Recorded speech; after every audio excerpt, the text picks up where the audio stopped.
بسم الله الرحمن الرحيم.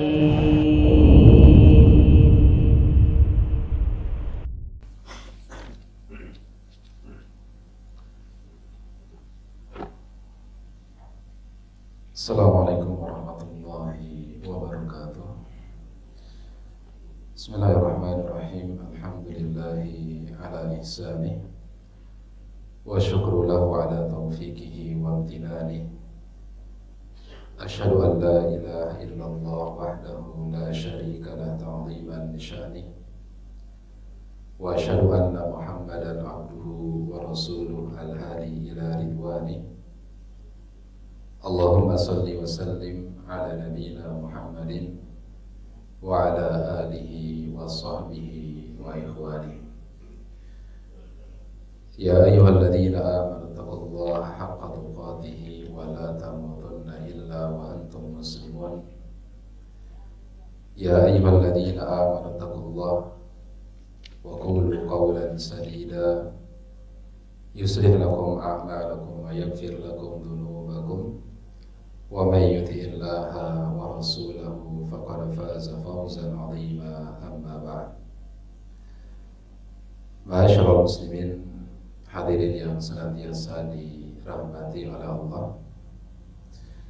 Alhamdulillah, segala puji dan syukur kita panjatkan kepada Allah Subhanahu wa taala atas segenap karunia dan nikmat yang telah Allah Subhanahu wa taala anugerahkan kepada kita semua. Insyaallah kita akan melanjutkan kajian kita, kembali membahas kitab Fiqih Muyassar, dan kita akan masuk pada pembahasan Al-Babul Ashir, bab yang ke-10, fil haidi wan nifas, yaitu berkenaan seputar darah haid dan juga darah nifas.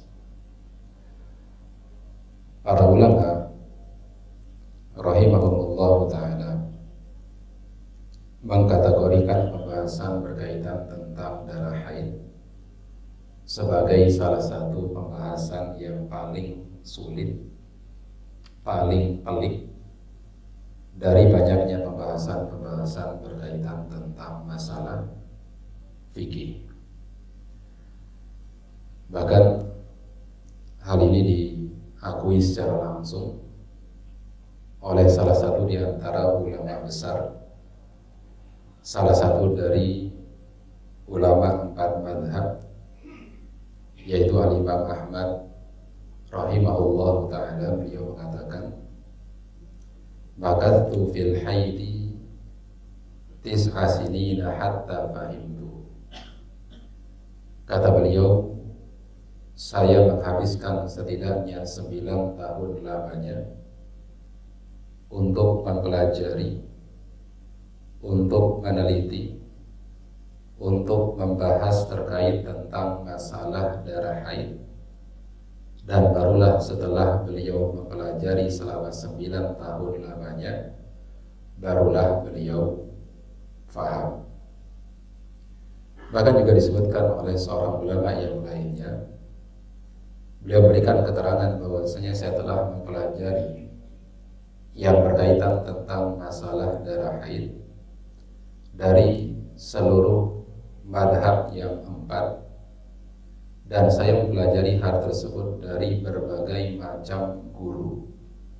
Akan tetapi tetap saja ketika kemudian saya ditanya terkait tentang masalah darah haid, maka saya kesulitan dan kebingungan untuk menjawabnya.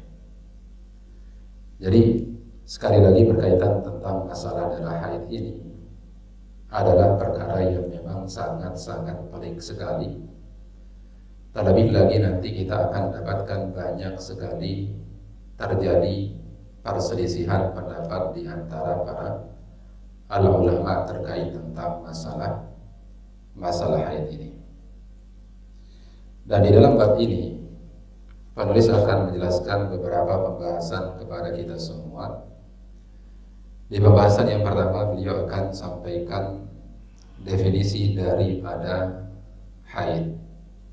Apa yang dimaksudkan dengan darah haid? Al-haidu lughatan as-sailan.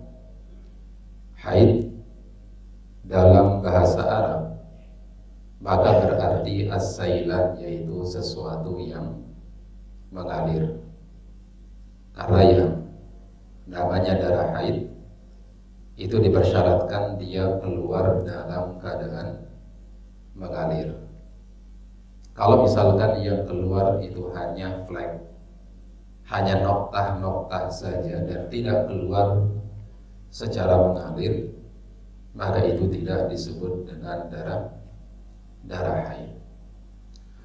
Wa syar'an, adapun dalam definisi syariat, maka yang dimaksudkan dengan darah haid adalah damu tabi'atin wa jibillatin, yaitu darah kebiasaan, darah yang normal, yakhruju min qa'rir rahim, yang keluar dari dalam rahim seorang wanita, fi awqatin ma'lumatin, dan darah ini keluar di waktu-waktu tertentu, hala sihhatil mar'ati, di waktu seorang wanita sedang sehat, tidak dalam kondisi sakit, min ghairi sababi wiladatin, dan darah ini keluar bukan karena faktor seorang wanita sedang melahirkan. Ya, jadi kita ulangi tadi penjelasan yang disampaikan oleh para ulama terkait tentang pengertian dari darah haid. Mereka katakan bahwasanya darah haid itu adalah damu tabi'atin wajibillatin, bahwasanya yang dimaksudkan dengan darah haid adalah darah kebiasaan, darah yang normal. Artinya kalau ada wanita yang tidak keluar darah haidnya, maka ini adalah sesuatu yang tidak normal. Darah kebiasaan yang ini adalah merupakan sesuatu yang telah ditetapkan oleh Allah Azza wa Jalla kepada setiap wanita, kepada setiap putri-putri ya Nabi Adam alaihi salam. Sebagaimana dijelaskan oleh Nabi sallallahu alaihi wasallam pada saat Aisyah radhiyallahu taala anha sedang melaksanakan ibadah haji, lalu kemudian beliau pun keluar darah haidnya. Hal itu yang membuat Aisyah bersedih. Lalu kemudian beliau pun menangis. Lalu kemudian datanglah Nabi sallallahu alaihi wasallam menghibur Aisyah. Lalu kemudian Nabi sallallahu alaihi wasallam katakan, "Anna hadza syai'un katabahu Allahu ala banati Adam." Bahwasanya keluarnya darah haid adalah sesuatu yang telah Allah tetapkan pada seluruh putri-putri Nabi Adam alaihissalam. Ya, jadi yang namanya darah haid sekali lagi adalah darah yang normal, bukan darah penyakit, bukan darah luka dan lain sebagainya, tapi darah yang normal. Yakhruju min qa'rir rahimi fi awqatin ma'lumatin, yang mana darah yang normal ini, darah kebiasaan ini keluarnya dari rahim dan keluarnya di waktu-waktu tertentu saja, di waktu-waktu tertentu saja. Ya, maka nanti akan ada pembahasan di antara kalangan para ulama. Kalau misalkan ada seorang anak yang baru berusia 6 atau 7 tahun, lalu kemudian keluar darah dari kemaluannya, apakah darah yang keluar dari kemaluan dari anak yang berusia 6 dan 7 tahun tersebut dihukumi sebagai darah haid atau tidak? Maka para ulama mengatakan bahwasanya itu tidak dikatakan sebagai darah haid. Kenapa? Karena dia keluar di waktu yang di luar daripada apa? Kebiasaan dari keluarnya darah dari seorang wanita. Dia hanya keluar di waktu-waktu yang telah ditentukan. Makanya kalau misalkan ya seorang wanita keluar darah haidnya, nanti akan ada siklus-siklus tertentu yang biasanya dia akan juga keluar darah haid di waktu tersebut. Misalkan kalau di bulan ini keluarnya di tanggal sekian, maka di bulan berikutnya juga nggak jauh-jauh keluar darah haidnya dari tanggal sebelumnya. Jadi hanya keluar di waktu-waktu tertentu saja. Hala sihhatil mar'ati min ghairi sababi wiladatin, dan darah ini keluar pada saat kondisi wanita tersebut sedang sehat. Karena kalau yang keluar darah sedangkan kondisi wanita ketika itu dalam kondisi sedang sakit, maka itu tidak dikatakan sebagai darah haid, tapi darah istihadah. Min ghairi sababin wiladatin, dan darah ini keluar juga bukan karena faktor melahirkan. Karena kalau darahnya keluar karena faktor melahirkan, bukan haid namanya, tapi disebut darah nifas. Jadi inilah yang dimaksudkan dengan darah haid. Kemudian pembahasan yang berikutnya yang akan beliau sampaikan adalah terkait tentang bidayatu waqtil haidi wa nihayatuhu.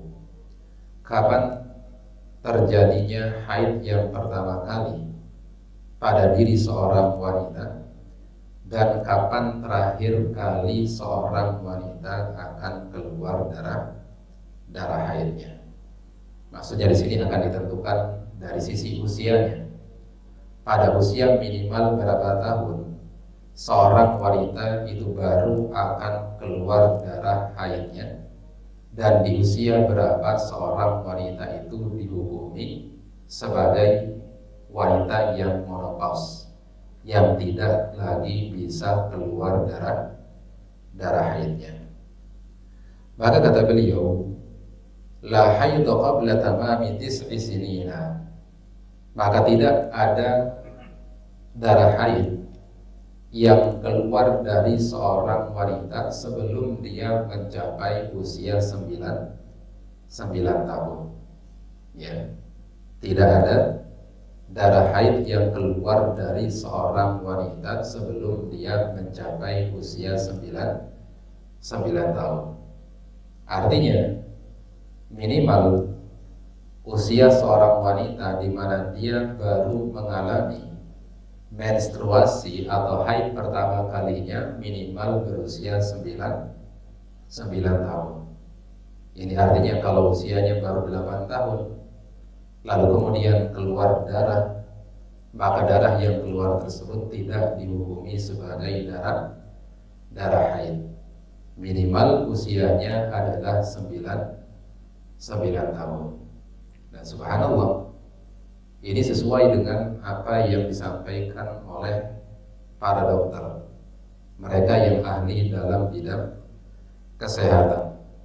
Mereka mengatakan bahwasanya usia minimal seorang wanita untuk keluar darah haidnya itu usia 9 sampai 10 tahun. Ini yang paling minimal. Adapun rentang umumnya adalah mulai dari usia 9 sampai 15 tahun. Ini adalah usia di mana seorang wanita pertama kali keluar darah haidnya. Kemudian li'annahu lam yathbut fil wujudi limra'atin haidin qabla dhalik.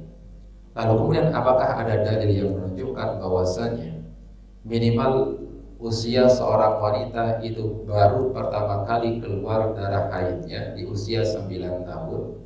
Maka kata penulis, tidak didapatkan adanya memang dalil-dalil dari Nabi Shallallahu Alaihi Wasallam yang menunjukkan hal tersebut. Kalaupun ada sebuah riwayat, akan tetapi riwayat ini adalah riwayat yang lemah karena disebutkan oleh sebagian para ulama tanpa ada sanadnya. Di mana dikatakan bahwa Aisyah radhiyallahu taala anha pernah berkata, "Idza balagatil jariyatu tis'a sinina fahiya imra'atun." Kalau seorang wanita itu sudah mencapai usia 9 tahun, barulah dia menjadi seorang wanita yang seutuhnya. Barulah dia menjadi seorang wanita yang dewasa. barulah dia menjadi seorang wanita yang balik. Akan tetapi sekali lagi, riwayat ini, perkataan Aisyah ini adalah perkataan yang dilemahkan oleh para ulama karena riwayat ini disebutkan tanpa ada sanadnya. Lalu dari mana diambil kesimpulan usia minimal bagi seorang wanita untuk haid pertama kalinya adalah usia 9 tahun? Ini berdasarkan pada penelitian yang dilakukan oleh para ulama berdasarkan kepada kebiasaan di tengah-tengah masyarakat. Ya, berdasarkan pada kebiasaan di tengah-tengah masyarakat. Karena belum ditemukan adanya satupun seorang wanita yang menstruasi pertama kalinya itu terjadi pada saat usia di bawah 9 tahun. Rata-rata dari zaman dahulu, ya, di zaman para ulama terdahulu, para wanita itu minimnya mereka baru mengalami haid pertama kali di usia 9 tahun. Dan ini dipersaksikan oleh banyak sekali para ulama-ulama terdahulu. Di antaranya Atha bin Yasar rahimahullah ta'ala, beliau mengatakan, ra'aitu minan nisa'i man tahidu ayafan. Dia mengatakan bahwasanya dia mendapati bahwasanya sebagian di antara para wanita-wanita yang hidup di zaman beliau itu justru mereka haid di usia berapa? Di usia 9 tahun, di usia 9 tahun. Maka disebutkan oleh Imam Asy-Syafi'i, dan ini disebutkan diantaranya oleh Al-Imam An-Nawawi, kemudian disebutkan juga oleh Al-Imam Al-Baihaqi, bahwasanya Al-Imam Asy-Syafi'i pernah memberikan kesaksian, ra'aitu jaddatan wahya ibnatu ihda asyrata, ya, wahya ibnatu ihda wa ishrina sana. Kata Imam Asy-Syafi'i, saya pernah bertemu dengan seorang wanita yang statusnya dia sudah menjadi seorang nenek, sedangkan usianya baru berusia 21 tahun. Ya, 21 tahun. Usia 21 tahun di zaman Al-Imam Asy-Syafi'i, ada seorang wanita yang sudah menyandang status sebagai seorang nenek. Yang ini kalau kemudian dihitung-hitung, maka akan ketemu, ya, di angka di mana paling tidak wanita ini haid di usia 9 tahun.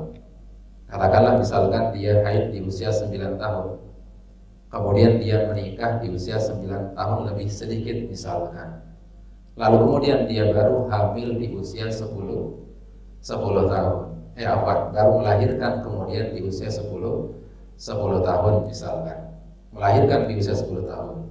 Kemudian pada saat anaknya ini berusia 9 tahun, artinya dia sudah berusia berapa? 19 tahun. Lalu pada saat kemudian anaknya ini memiliki anak di saat usia 10 tahun, maka dia sudah berusia di atas 20 tahun. Maka wajar kalau kemudian di usia 21 tahun dia sudah menyandang status sebagai seorang nenek, ya, menjadi seorang nenek. Ini pernah terjadi di zaman siapa? Di zaman Al-Imam Asy-Syafi'i. Ya, maka pendapat yang menyatakan bahwasanya usia minimal bagi seorang wanita untuk mengalami haid pertama kalinya itu di usia 9 tahun, ini termasuk bagian dari pendapat yang dipilih oleh Al-Imam Asy-Syafi'i. Kenapa? Karena beliau melihat hal tersebut secara langsung berdasarkan kepada apa yang beliau lihat dan terjadi di masyarakat beliau rahimahullah ta'ala. Kemudian kata penulis, wala haidha ba'da 50 sanatan fil ghalibi 'ala sahih. Adapun batasan usia maksimal, kapan terakhir kali bagi seorang wanita untuk bisa mengeluarkan darah haid, kata beliau, adalah pada saat seorang wanita mencapai usia 50 tahun. Dan ini berdasarkan kepada mayoritas para wanita. Meskipun nanti dalam kasus-kasus tertentu akan didapati ada seorang wanita yang berusia mungkin 51, 52, bahkan 53 tahun, itu masih keluar darah haidnya. Itu masih keluar darah haidnya. Tapi di sini yang disampaikan oleh penulis itu berdasarkan kepada keumuman wanita. Bahwasanya biasanya umumnya wanita, kebanyakan wanita itu akan mencapai usia menopause, sudah tidak bisa lagi untuk haid lagi ketika mencapai usia 50 tahun. Ya. Tapi sekali lagi, di setiap keumuman itu pasti ada pengecualian. Akan ada sebagian kecil di antara mereka ketika usianya lebih dari 50 tahun masih keluar darah haidnya. Ya, masih keluar darah haidnya. Kemudian juga ada sebuah riwayat yang disebutkan kepada Aisyah radhiyallahu taala anha, dan hadis ini disampaikan oleh para ulama, di antaranya oleh Imam At-Tirmidzi, disebut sebagai hadis yang hasan sahih, di mana Aisyah radhiyallahu taala anha mengatakan, "Idza balagatil mar'atu 50 sanatan kharajat min haddil haidi." Apabila seorang wanita itu sudah mencapai usia 50 tahun, maka artinya dia juga akan berhenti keluar darah haidnya. Ya, dia juga akan berhenti keluar darah haidnya. Ya, jadi ini adalah sekali lagi waktu minimal kapan seorang wanita itu akan keluar darah haidnya, dan kapan seorang wanita itu maksimal akan keluar darah haidnya. Dan ini tentunya adalah perkara yang penting untuk diketahui oleh bapak-bapak sekalian, apalagi kalau bapak-bapak punya anak perempuan. Kalau anak perempuan sudah usia 9 tahun, maka persiapkan diri, ya, bagaimana anak-anak kita akan menghadapi yang namanya masa-masa menstruasi untuk pertama kalinya. Ya, untuk pertama kalinya. Jadi kita juga sebagai seorang suami, sebagai seorang ayah, itu juga perlu mengetahui terkait tentang masalah haid ini. Ya, kita perlu ilmunya. Ya, ini yang bisa kemudian kita ajarkan entah kepada istri ataupun kepada anak-anak kita yang perempuan. Nah, kemudian pembahasan yang berikutnya yang disampaikan oleh penulis adalah berkaitan tentang aqallu muddatil haidi wa aktsaruha, terkait tentang batasan minimal lama haid, baik ditinjau dari sisi minimalnya berapa lama seorang wanita itu haid, atau maksimalnya berapa lama seorang wanita itu keluar darah haidnya. Maka dalam masalah ini terjadi perselisihan di antara para ulama. Adapun dalam madhab al-Imam Malik rahimahullah ta'ala, dalam madhab Malikiyah, menyebutkan bahwasanya la hadda li aqallihi wa la li aktsarihi. Tidak ada batasan minimal serta batasan maksimal terkait tentang masa haid seorang wanita. Artinya, bisa jadi seorang wanita itu ketika mengalami haid, itu bisa jadi haidnya hanya sesaat saja, kurang dari 1 hari satu malam. Atau bisa jadi seorang wanita itu kemudian mengalami haid itu bahkan sampai waktu yang tidak bisa ditentukan. Bisa jadi dia haidnya 20 hari, bisa jadi 30 hari, bisa jadi 40 hari dan lain sebagainya. Jadi tidak ada waktu minimal sebagaimana tidak ada waktu maksimal bagi seorang wanita untuk keluar darah haidnya. Ini yang disampaikan dalam madhab Imam Malik. Hanya saja, ya, madhab ini mempersyaratkan meskipun tidak ada waktu minimalnya, tapi dipersyaratkan bahwasanya keluar darah haid tersebut adalah harus darah yang mengalir. Jadi kalau misalkan seorang wanita di hari ini dia keluar darahnya dalam keadaan mengalir dan terus kemudian keluar dan baru berhenti ternyata di waktu asar, maka itu dihukumi sebagai darah haid menurut mazhab Malikiyah. Tapi manakala kemudian yang keluar hanya flek saja, hanya sedikit saja dan keluarnya tidak mengalir, maka itu tidak dihukumi sebagai apa? Sebagai darah haid, ya, sebagai darah haid. Kemudian pendapat yang kedua adalah pendapat daripada jumhur ulama, yaitu dari kalangan madhab Asy-Syafi'iyah dan juga Hanabilah, madhab Syafi'i dan Hambali, menyatakan bahwasanya kadar minimal waktu haidnya seorang wanita itu adalah sehari semalam. Adapun batasan maksimalnya adalah selama 15 hari. Ya, selama 15 hari. Artinya, kalau menurut pendapat ini, kalau seorang wanita ada yang keluar darah dari kemaluannya, dari rahimnya, dan darahnya ini mengalir, akan tetapi kalau kemudian dia tidak mengalir secara terus-menerus selama 1 hari 1 malam, maka tidak disebut sebagai darah haid sebagaimana yang disampaikan oleh mazhab yang pertama tadi, mazhab Malikiyah. Dalam pendapat jumhur ulama, kalau darahnya itu tidak keluar terus-menerus minimal selama 1 hari 1 malam, maka itu bukan darah haid. Tapi kalau ternyata darahnya terus-menerus keluar dan keluarnya itu selama 1 hari 1 malam, dan ternyata keesokan harinya setelah sehari semalam darahnya berhenti, maka darah tersebut tetap dianggap sebagai darah haid. Ini kadar minimal yang disampaikan oleh mayoritas para ulama. Adapun ya maksimalnya adalah maksimalnya selama 15 hari.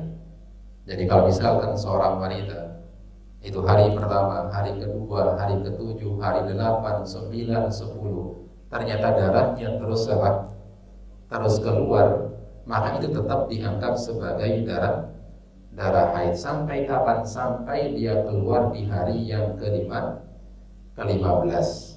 Kalau di hari yang ke-15 itu darahnya keluar masuk hari yang ke-16, maka di hari yang ke-16 itu sudah tidak dianggap lagi sebagai darah haid. Sudah tidak dianggap lagi sebagai apa? Darah haid. Bisa dipahami ya, Bang? Jadi rentangnya hanya maksimalnya sampai 15 hari. Adapun di hari yang ke-16-nya kalau tetap keluar darahnya, maka tidak dihukumi sebagai darah haid, tapi dihukumi sebagai apa? Darah istihadah. Dan pendapat ini dikukuhkan oleh banyak sekali para ulama. Di antaranya oleh tadi dikatakan oleh Atha bin Yasar, ya rahimahullah taala, dia mengatakan, ra'aitu minan nisa'i man tahidu yawman wa tahidu 15. Saya pernah menemukan ada seorang wanita, ada beberapa wanita yang ketika dia haid, ada yang haidnya cuma 1 hari 1 malam, ada juga yang haidnya sampai 15 hari. Begitu pula Imam Ahmad, beliau menyampaikan bahwa Yahya bin Adam pernah berkata kepadanya, saya pernah mendengar Syuaib berkata, indana imra'atun tahidu kulla syahrin 15 yawman. Pernah ada seorang wanita di antara kami, di masyarakat kami, yang di setiap bulannya dia haid selama 15 hari. Ya, di haidnya berapa? 15 hari. Ya, panjang puasanya berarti, buat suaminya panjang puasanya, setengah bulan puasanya. Ya, 15 hari. Ada yang haid sampai 15 hari. Terlebih lagi sebagian para ulama menjadikan sabda Nabi Shallallahu Alaihi Wasallam yang mengatakan, aku tidak pernah maraitu naqisati aqlin wala dinin adhab bilubbir rajuli al-hazim min ihdahunna. Saya tidak pernah melihat ada sosok makhluk yang bisa meluluhkan ya bagaimana kerasnya, teguhnya pendirian seorang laki-laki dibandingkan dengan wanita salah satu di antara kalian. Lalu kemudian Nabi ditanya apa yang dimaksudkan dengan kekurangan ya akal dan agama yang ada pada diri seorang wanita. Maka Nabi jelaskan, bukankah dua orang kalian apabila bersaksi itu setara dengan kesaksian satu orang laki-laki, dan bukankah apabila kemudian kalian haid kalian meninggalkan sholat dan juga meninggalkan puasa. Kata sebagian para ulama, perhatikan apa yang dikatakan oleh Nabi SAW. Nabi katakan bahwasanya kesaksian dua orang wanita itu sama dengan kesaksian satu orang laki-laki. Kesaksian satu orang perempuan sama dengan kesaksian setengah orang laki-laki. Maka demikian pula artinya ketika seorang wanita tadi meninggalkan sholat karena dia dalam keadaan haid, artinya dia meninggalkan sholatnya ya kurang lebih setengah dari umurnya, maksimal setengah dari umurnya. Ya maksudnya apa? Maksudnya adalah maksimal keluarnya darah haid seorang wanita itu adalah setengah bulan. Adalah setengah apa? Setengah bulan. Setengah bulan itu berarti sama dengan berapa? 15 hari. Ya, dan ya pendapat inilah yang banyak dipilih oleh para ulama. Ya, dipilih oleh para ulama bahwasanya batasan minimal waktu di mana seorang wanita itu mengalami haid itu adalah 1 hari 1 malam. Adapun maksimalnya itu adalah berapa? Sebanyak 15 hari. Kemudian ada juga pendapat dari mazhab Hanafiyah menyatakan bahwasanya haid itu minimal keluarnya selama 3 hari 3 malam. Adapun maksimalnya adalah selama 10 hari. Maksimalnya selama 10 hari. Maka Allah a'lam, sekali lagi pendapat yang rajih dalam masalah ini adalah pendapat jumhur ulama yang menyatakan bahwasanya minimal keluarnya darah haid seorang wanita itu 1 hari 1 malam. Artinya kalau darah itu keluar kurang dari 1 hari 1 malam maka tidak dianggap sebagai darah haid, sehingga dia tetap harus sholat, dia tetap harus berpuasa. Tapi kalau kemudian keluar darahnya ini ternyata 1 hari 1 malam, maka itu dianggap sebagai darah haid. Dan maksimalnya berapa? Maksimalnya adalah 15 hari. Masya Allah muslimin jamaah yang senantiasa dirahmati oleh Allah Subhanahu wa ta'ala. Kemudian pembahasan yang berikutnya yang disampaikan oleh penulis adalah berkaitan tentang ghalibu al-haidi. Ya, ghalibu al-haidi. Berkenaan tentang dominannya ya berapa lama seorang wanita itu mengalami haid. Ya, artinya keumuman wanita, kebanyakan wanita itu masa haidnya berapa hari? Rentang antara 1 sampai 15 hari. Maka umumnya kebanyakan wanita itu ya haidnya berapa lama? Maka disebutkan di sini, dia menyebutkan wa ghalibuhu sittu aw sab'in. Dan mayoritas wanita itu mengalami masa haidnya setidaknya kalau tidak 6 maka 7 hari. Ini umumnya perempuan. Umumnya perempuan pada saat haid itu 6 sampai 7 hari. Ya, meskipun sebagian ada yang kurang dari itu, ada juga sebagian yang lebih dari itu. Tapi umumnya mayoritas perempuan ketika haidnya itu berlangsung selama berapa? 6 sampai 7 hari. Ya, benar atau berapa? Berapa? Atau berapa lama kalau istri haid? Nggak tahu. 7 hari sama, berarti masuk ke umuman. Atau berapa lama? 6 masuk pengumuman juga, berarti benar. Ustaz berapa Ustaz? 7. Ya. Aneh kalau kemudian suaminya ada yang nggak tahu berapa lama istrinya haid. Ya. Ada yang nggak tahu. Ya. Kenapa?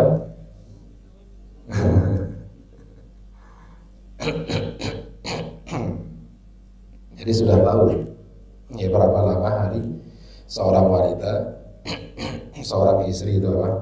Mengalami haid. Umumnya sekali lagi 6 sampai 7 hari. Ya, 6 sampai 7 hari. Liqaulihi sallallahu alaihi wasallam li Hamnah binti Jahsh. Hal ini berdasarkan kepada apa yang disampaikan oleh Nabi sallallahu alaihi wasallam kepada Hamnah bintu Jahsh, di mana Nabi sallallahu alaihi wasallam bersabda, tahayyidi fi ilmillahi sittata ayyamin aw sab'ah. Hendaklah engkau hitung haidmu sesuai dengan ketetapan Allah Azza wa Jalla, yaitu antara 6 sampai 7 hari.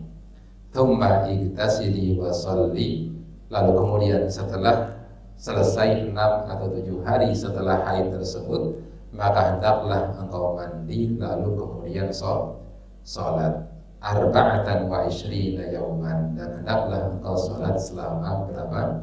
24 hari. Artinya kalau haidnya 6 hari, maka bisa sholatnya berapa? 24 hari. Ya. Kalau kemudian haidnya 7 hari, ya berarti sholatnya 23 hari. Au thalathatan asyrina yauman, atau kemudian engkau sholat sebanyak 23 hari. Kama yahidun nisa'i wa yadhurna limiqati haidihinna wa tuhrihinna, sebagaimana lazimnya ya keumuman daripada haidnya dan juga kesucian daripada para wanita. Kenapa kita perlu mengetahui ya kebanyakan wanita itu haid di hari-hari di masa tersebut di 6 sampai 7 hari. Apa pentingnya, apa faedahnya, Pak? Ya, kenapa kita harus mengetahui umumnya seorang wanita itu haidnya 6 sampai 7 hari? Apa faedahnya? Faedahnya apa?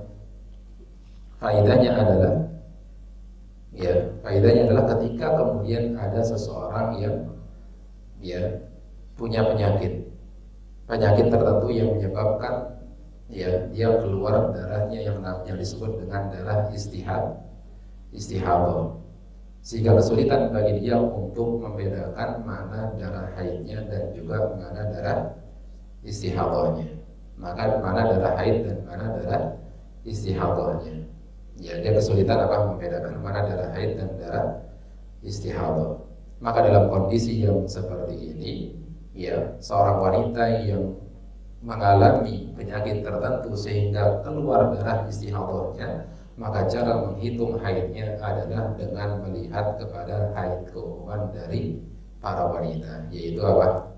Yaitu 6 sampai 7 hari. Ya, 6 sampai 7 hari.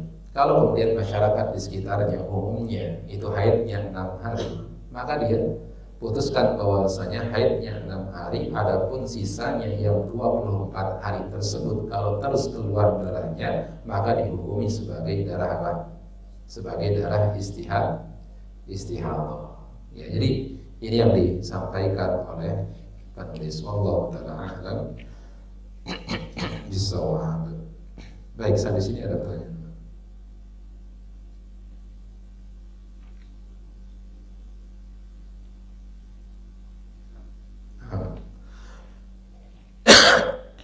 Silakan Mas. Oh. Gak apa-apa, dari situ aja gak apa-apa. Kalau tadi daerah haid itu kan daerah mengalir, kemudian misalnya 6 hari itu mengalir, hari ke-7 mulai, maka kewajiban sholat itu di hari ke-7 atau hari ke-6. Nah, kalau ternyata darahnya sudah berhenti mengalir, lalu keluar flek sedikit, maka itu tidak dihukumi sebagai darah haid. Ya, tidak lagi dihukumi sebagai apa? Darah haid. Ya, artinya kalau sudah berhenti mengalir, artinya dia sudah apa? Sudah suci. Jadi sudah harus untuk apa? Untuk sholat. Kalau misalkan tetap keluar tapi hanya sebatas flek saja, maka itu tidak dihukumi sebagai apa? Sebagai darah haid. Artinya dia sudah harus sholat, sudah wajib sholat. Ya, wallahu a'lam. Nah, saya lupa ada pembahasan juga di kalangan para ulama. Apakah ada batasan hari seorang wanita itu suci sebagaimana ada batasan bagi seorang wanita itu mengalami masa haidnya? Ini ada pembahasan juga di kalangan para ulama. Ya, sebagian mengatakan bahwasanya tidak ada batasan suci bagi seorang wanita. Artinya ada kemungkinan bagi seorang wanita untuk 2 kali haid dalam 1 bulan. Ya, ada kemungkinan bagi seorang wanita untuk haid dalam satu bulan. Taruhlah misalkan dari tanggal 1 sampai dengan tanggal 6 atau tanggal 7 keluar darahnya dan darahnya mengalir, dan ini adalah darah haid. Tapi baru kemudian suci, baru sepekan. Di pekan yang ketiga ternyata keluar lagi darahnya. Nah, keluar darah yang kedua kali di bulan yang sama tersebut, apakah kemudian dihukumi sebagai darah haid atau tidak? Maka kata para ulama itu tetap dihukumi sebagai darah haid, karena tidak ada batasan minimal dan maksimal terkait tentang masa suci seorang wanita. Ya, jadi ada kemungkinan sekali lagi bagi seorang wanita untuk mengalami berapa? 2 kali haid dalam satu bulan. Wallahu a'lam. Kemudian ketika ada flek tadi itu kan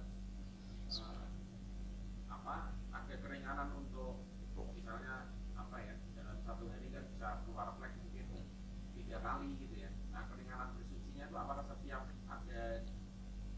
apakah ada keringanan untuk bersuci? Misalnya masih ada flek sedikit tapi tetap boleh sholat, apa harus dibersihkan? Dibersihkan. Jadi setiap kali akan sholat itu dibersihkan. Ya, setiap kali akan sholat tetap dibersihkan. Ya. Kemudian kalau ini misalnya keluar darah mengalirnya itu jam 2 siang kan waktu zuhur ya. Itu kan artinya wajib bersuci dan zuhurnya masih ada waktu 1 jam dan tetap wajib sholat zuhur gitu ya. Dia keluar darah haidnya keluar jam 2. Iya, artinya ada dari jam 12 sampai jam 1 itu sebenarnya ada waktu sholat bagi dia, tapi ternyata dia tidak kerjakan. Ternyata di jam 2 dia mau sholat, ternyata sudah keluar darah haidnya. Maka tadi waktu sholat zuhur yang dia tinggalkan dari rentang 12 sampai 1 itu jadi wajib. Artinya nanti kalau dia sudah suci, dia wajib untuk mengqadanya. Betul itu, Mas. Dan ini harus diketahui oleh setiap wanita. Ya. Jadi bukan berarti kalau kemudian di hari tersebut, di jam tersebut seorang wanita itu haid, lalu kemudian dia terbebaskan dari waktu sholat tersebut. Tergantung dia haidnya jam berapa. Kalau tadi haidnya jam 2, masih ada waktu dari jam 12 sampai mau ke jam 2 tadi dia untuk sholat, tapi dia tunda lalu kemudian keluar darah haid, maka wajib bagi dia untuk mengqadha sholat tersebut. Ya, wajib dia qadha apa? Sholat tersebut. Wallahu. Ya, bagus Pak pertanyaannya tadi. Tanya lagi Ustaz. Ya, silakan kamu. Kemudian ketika selesai haid ini Ustaz. Selesai haid misalnya mengeceknya itu jam 4 sore. Sudah masuk asar ini selesai haidnya ya. Tapi mungkin sempat merasanya itu sebenarnya selesainya jam 2 siang gitu. Baru mengeceknya jam 4. Iya. Nah, apakah Zuhurnya wajib untuk diqadha. tetap wajib diqadha? Iya, jadi nanti sholatnya 2, yaitu sholatnya sholat zuhur dan juga sholatnya sholat asar. Begitu pula kalau kemudian setelah diperiksa ternyata di waktu isya dia baru periksa, ternyata dia sudah suci, makanya sholat maghrib dan sholat maghribnya juga wajib untuk diqadha. Jadi sholat maghrib plus sholat isya. Ya, kalau ketemunya dia dia periksa ternyata darah haidnya dia periksa di waktu asar dan sudah suci, maka dia tetap wajib untuk apa?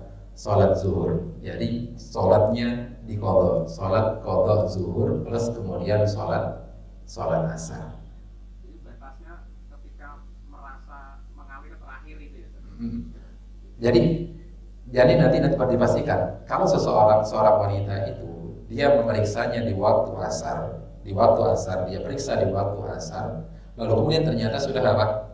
Sudah suci. Ada kemungkinan kan dia ini sucinya bukan di waktu asar, ada kemungkinan dia sucinya di waktu sebelum waktu zuhur itu habis. Makanya para ulama mewajibkan bagi para wanita untuk juga mengqadha sholat zuhur tersebut, karena dia nggak tahu secara pasti itu sucinya kapan. Apakah kemudian sucinya persis pas waktu asar, atau ada kemungkinan sebelum masuk waktu asar dan masih di waktu zuhur dia suci. Maka dari itu diwajibkan baginya untuk mengqadha zuhur plus dia sholat asar. Ya sama halnya dengan tadi. Ya orang yang seorang wanita sebelum tidur misalkan dia periksa ternyata sudah bersih, maka ada kemungkinan dia suci di waktu maghrib, sehingga tetap sholat maghribnya wajib untuk diqadha. Jadi sholatnya sholat maghrib plus kemudian sholatnya sholat isya. Allah. Baik cukup Pak, jelas ya insyaallah. Baik, ini yang bisa disampaikan pada kesempatan siang hari ini. Semoga bermanfaat bagi kita semua. Wallahu ta'ala a'lam bishawab. Subhanakallahumma bihamdika asyhadu an la ilaha illa anta astaghfiruka wa atubu ilaik. Wa sallallahu ala nabiyyina Muhammadin wa ala alihi wa sahbihi wa sallam. Walhamdulillahi rabbil alamin. Assalamualaikum warahmatullahi wabarakatuh.